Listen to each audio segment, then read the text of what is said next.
Good afternoon, everybody. My name is Vicki. I am our in-house Microsoft trainer. Today we're going to do an in-depth comparison on Office 365 versus G Suite. We are going to take a look at some of their common capabilities and some of the things that they do differently. We will talk about cloud storage, email, support options, and all the other good stuff that they both have to offer. A couple of quick overview points. We both know that the most common things that we're looking at is going to be email and the Office 365 file types. Both of them do have email options. Obviously, we have Gmail, or you can use your company's email. Same as with Outlook. You can use an Outlook.com email, or you can have your company's email branded. They both do have 24/7 support, and they have the ability to create and edit Office 365 file types. One caveat is that some formatting may be lost between G Suite and Office 365. Obviously, if you're editing a PowerPoint document, an Excel spreadsheet, or a Word document natively into Office 365, they will retain their own file types. You can do minor edits with those on the G Suite equivalents.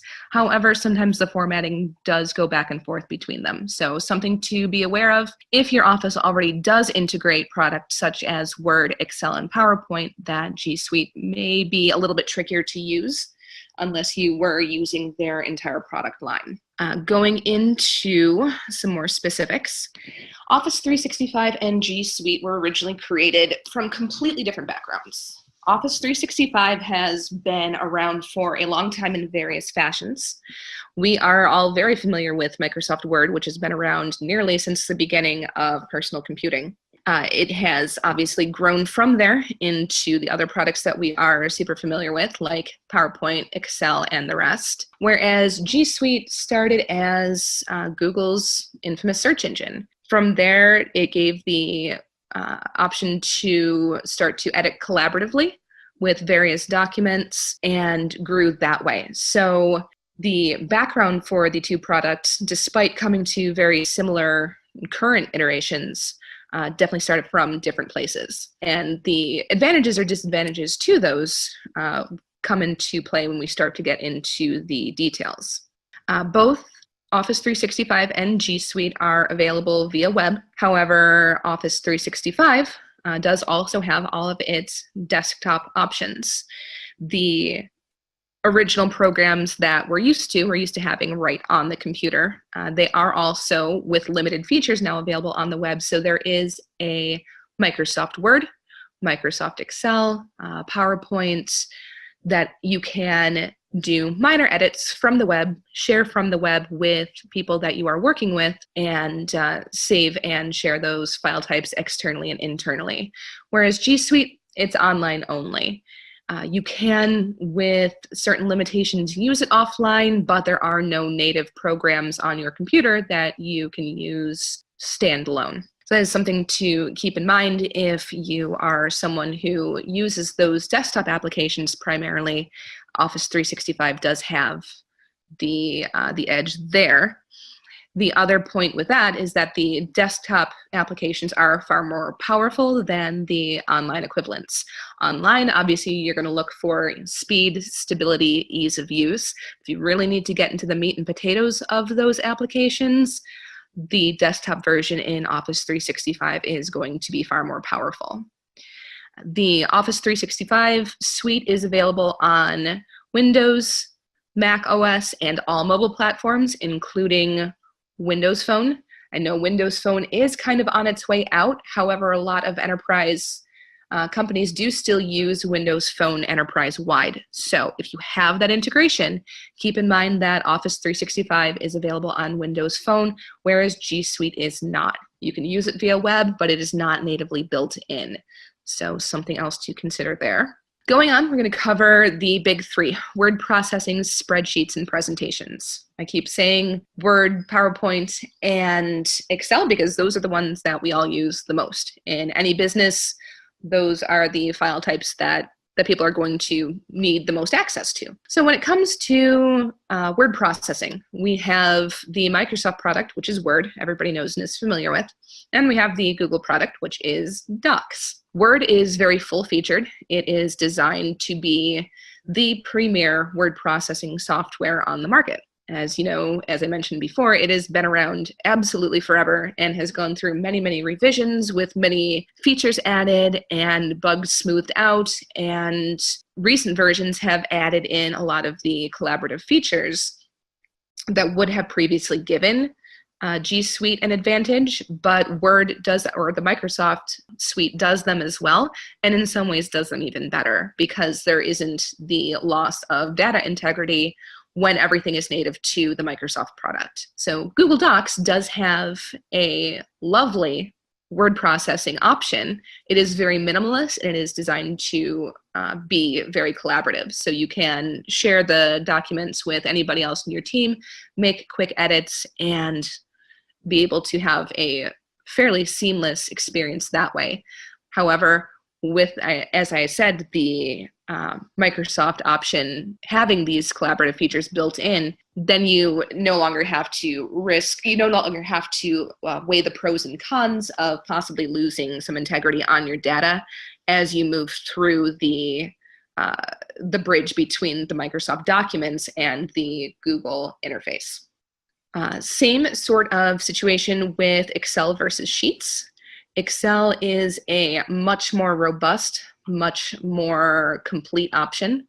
As you know, with Excel, if you have ever dug into things like macros or running programs that are more complex directly out of Excel, those sorts of computations are not available in Google Sheets. Google Sheets is simply a bare bones spreadsheet interface. If you want to do basic mathematic equations, if you are just keeping track of names, numbers, basic information like that, Sheets can be perfectly serviceable.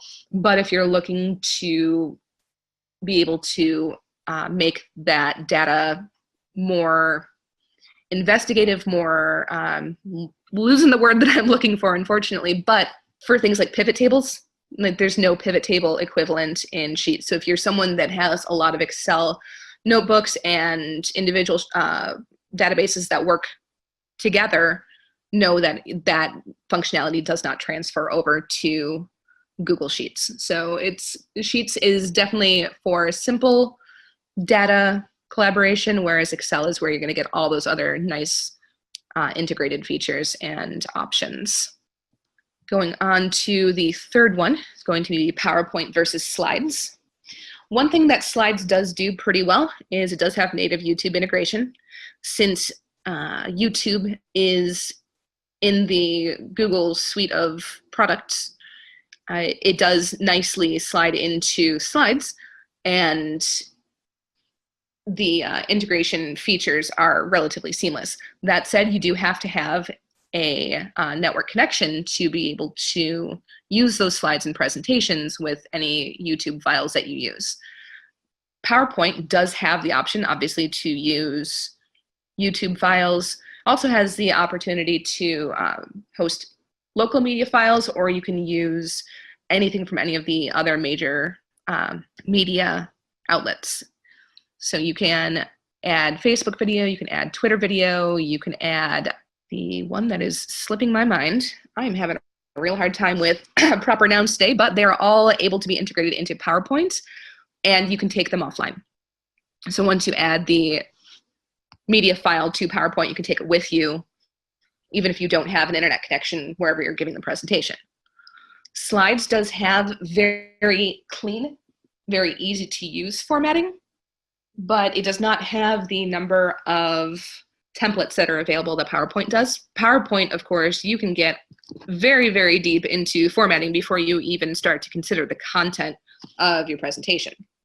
A lot of the designers that are out there working on these PowerPoint presentations have created quite the library of available templates to where you can create a gorgeous presentation just simply dropping in your data if you are not the type that wants to do all of that creative stuff on your own, you can also use the gigantic Microsoft library of templates. So the PowerPoint option is definitely more, like I said, robust and able to be customized and able to be used offline, as opposed to slides, which is, again, very more limited, easy to use, nice and simple, but if you need something a little bit more in depth, then PowerPoint is going to have the edge there as well.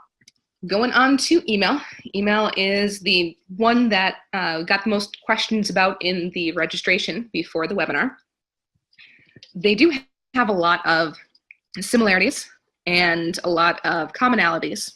Office 365 has upped their security game significantly. One of the most widely publicized issues with it in the past was that it lacked two-step authentication.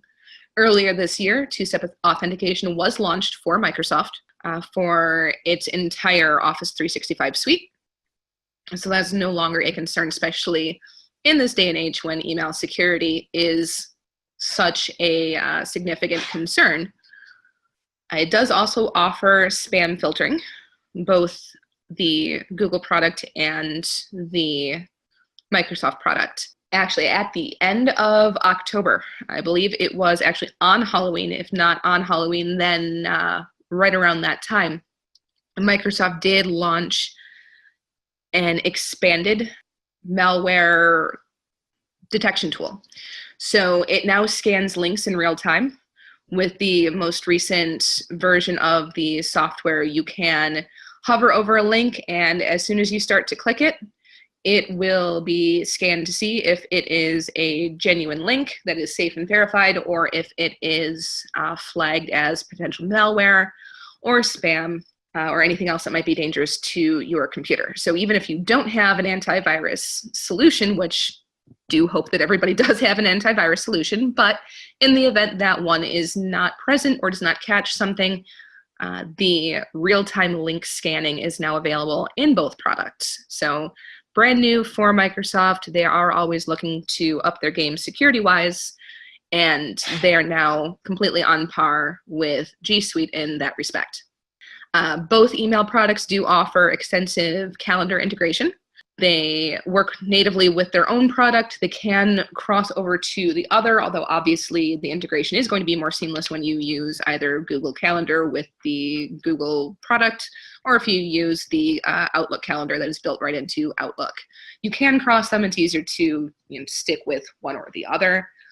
And of course, the calendars for Microsoft Outlook also have a lot of options as far as resource management and tying in different types of web or remote meeting options.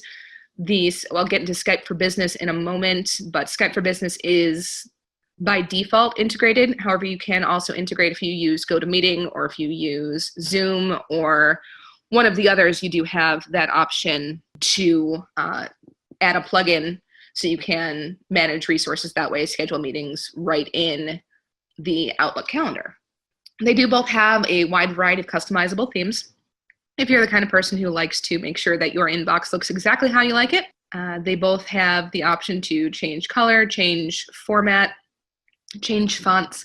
However, one thing that the Google product is limited on is that you cannot change the number of panes in the window. So if you like a more simplistic view, you're stuck with a 3-pane option, whereas in Outlook, if you need to kind of reduce the visual clutter on your page, you are able to close some of the sidebars and change it to just a 2-pane or a 1-pane window, whatever works best for you. Both do have the option to put legal holds on inboxes. If you have an employee that had access to sensitive data that is no longer with the company, they do both have the option. Something that's always been available with the Microsoft product was recently rolled into the Google product as well. So that is an extra layer of internal security where you can lock down those inboxes if you find yourself in the need to do that. Taking a closer look into the differences, Outlook has the desktop software that we all know and love, has been around for many, many generations and gets better with everyone. It is bundled right into the Office 365 product suite at the enterprise pricing level. So there is a business option where you have only the web version of Office 365. For the most part, I am talking about the full product suite. The third-party options are the only ones that are available for Gmail.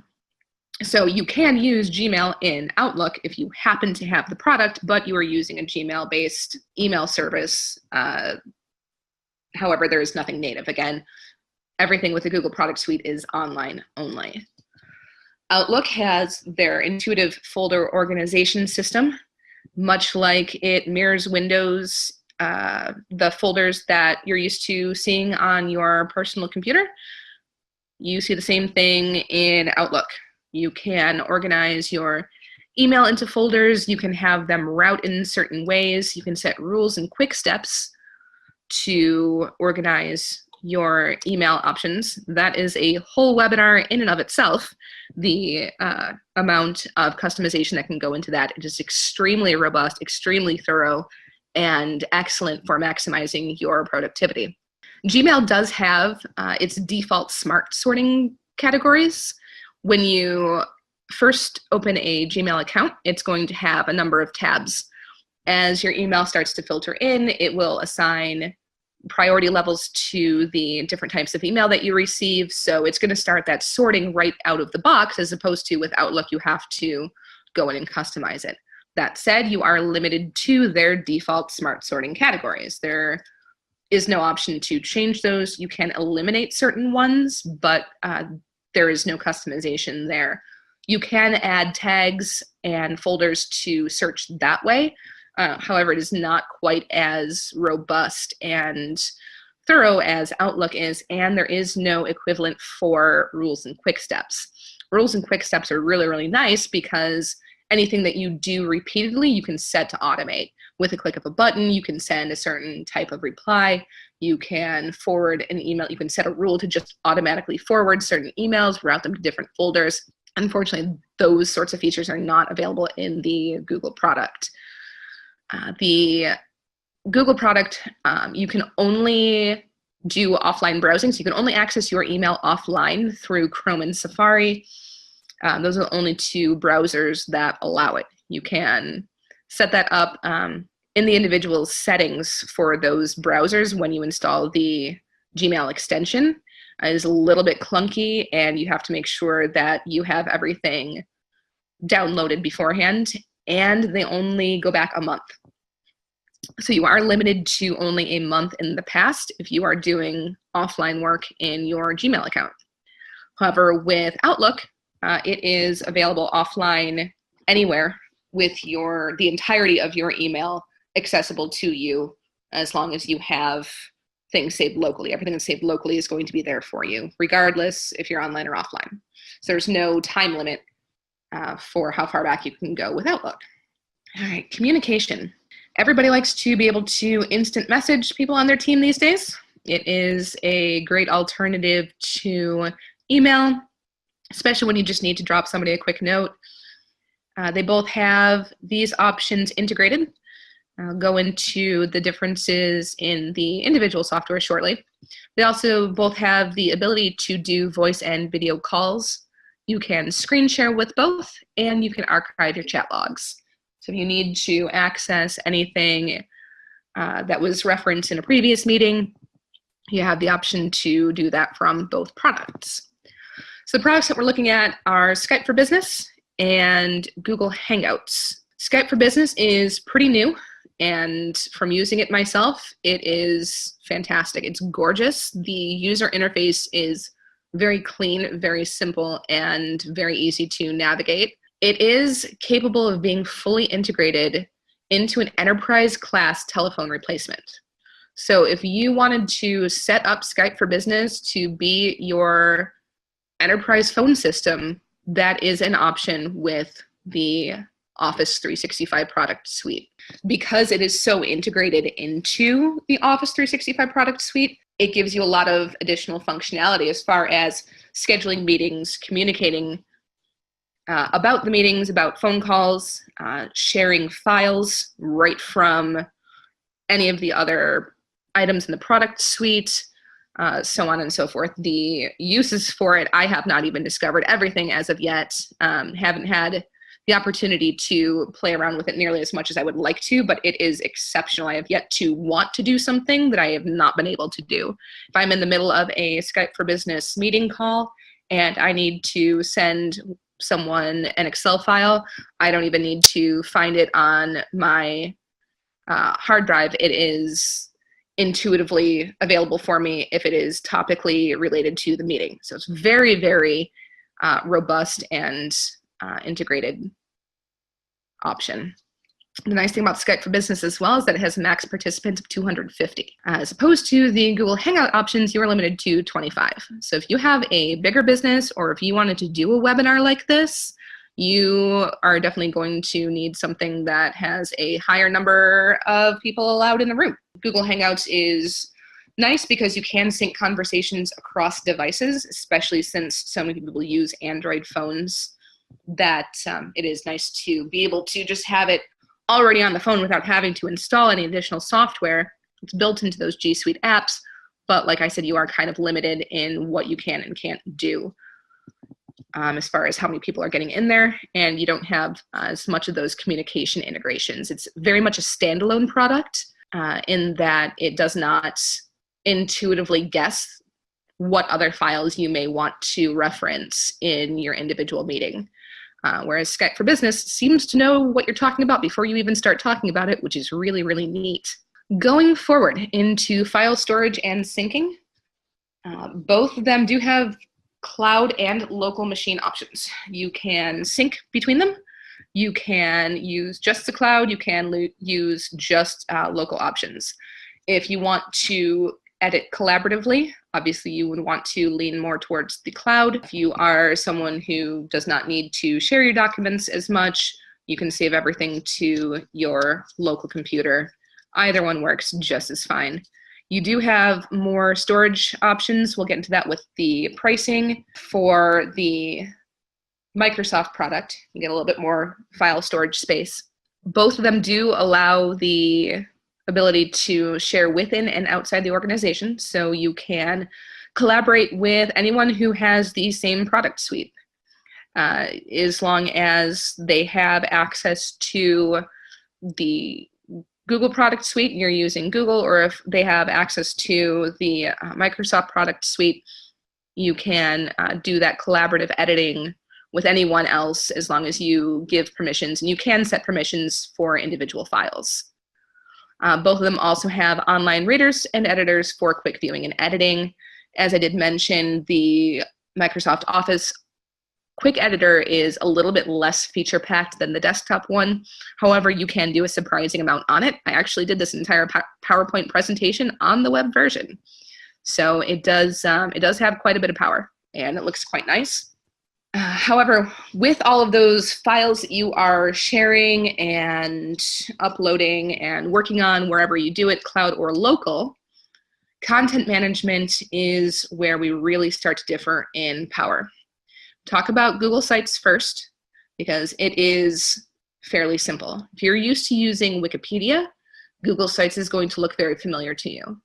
It is very quick to deploy. It is very simple and user-friendly, and it references other pages within Google Sites via links, much like a wiki page does.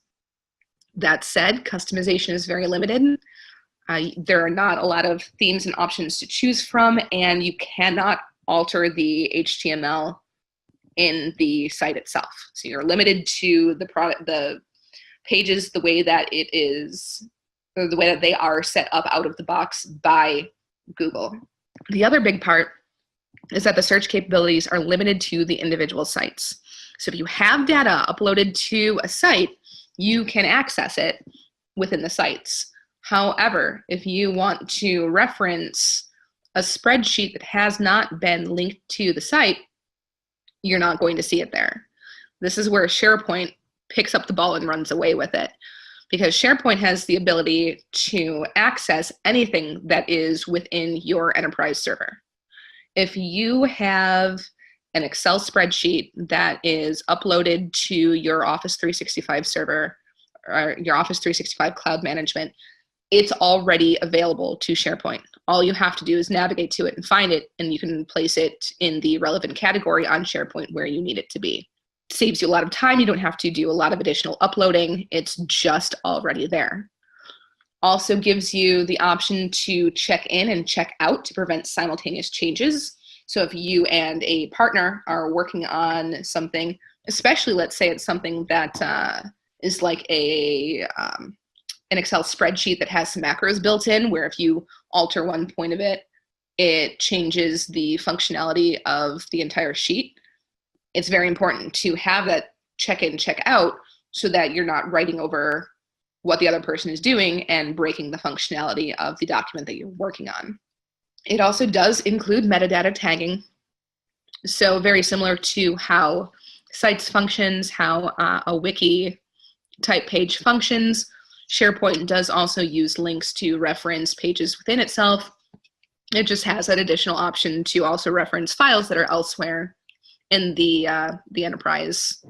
It does also keep track of version histories and related documents. So if you make a change to a document within SharePoint or a page within SharePoint, and you wanted to know what changed, say that you're looking at something and you need to know what the difference is from the way that a certain workflow used to be, you can look back in the history and go, oh, this is how the workflow was before, this is the change that's made now. Whereas within sites, it does not keep track of that. If you make a change, the change is there. SharePoint does also have automated workflow processes. This is something else that could be its own webinar all in and of itself.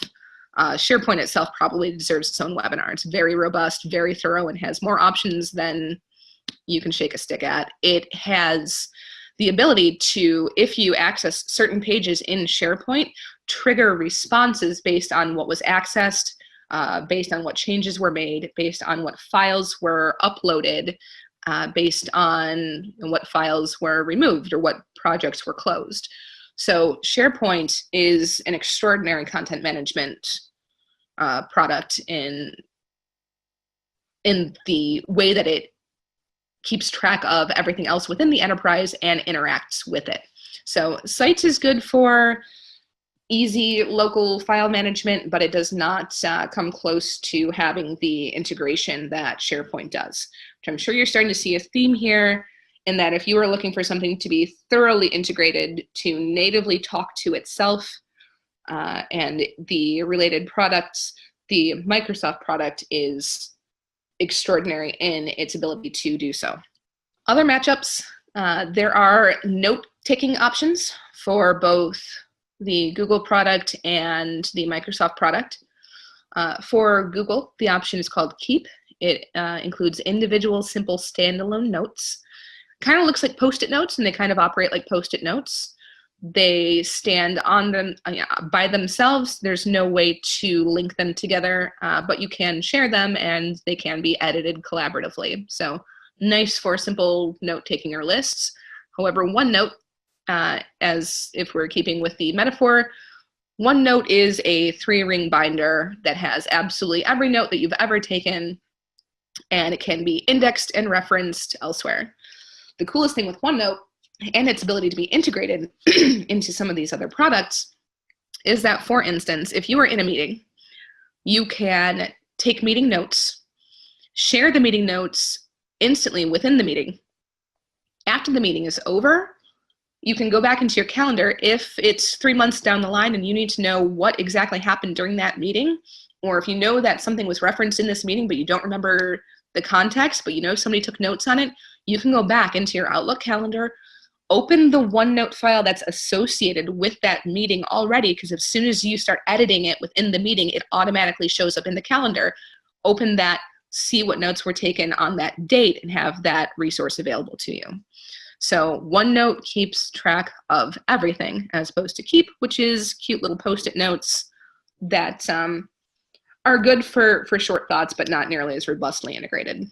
The other popular products with Microsoft, they're kind of new, upcoming, and people are very, very interested in them, are completely unique to Office 365. We've got Delve, Flow, and Bookings. Delve is a piece of software where it looks at everything else you're doing within Office 365 and immediately shows you what it thinks you are most interested in. It's going to show you files that you've recently accessed, files that people on your team have recently accessed.